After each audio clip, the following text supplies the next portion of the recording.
നമ്മുടെ ഭൂമിയാണ് ജീവന്റെ ആധാരം. എന്നാൽ ഇന്നത്തെ കാലത്ത് മലിനീകരണവും പ്ലാസ്റ്റിക് ഉപയോഗവും പ്രകൃതിയെ ശ്വാസം മുട്ടിക്കുന്നു. അതിനാൽ പരിസ്ഥിതി സംരക്ഷണം നമ്മുടെ കടമയായി കാണണം. ഓരോരുത്തരും ഒരു ചെടി നട്ടുപിടിപ്പിക്കുമ്പോൾ അത് വെറും ഒരു ചെടിയല്ല, ഭാവിക്ക് നാം നൽകുന്ന വാഗ്ദാനമാണ്.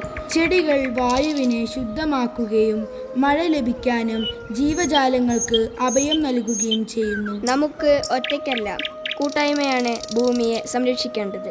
നമുക്ക് കൂടിച്ചേർന്ന് ചെടികൾ നട്ടുപിടിപ്പിച്ച് പച്ചപ്പും ശാന്തിയും നിറഞ്ഞ ഒരു ഭാവിയെ സമ്മാനിക്കാം.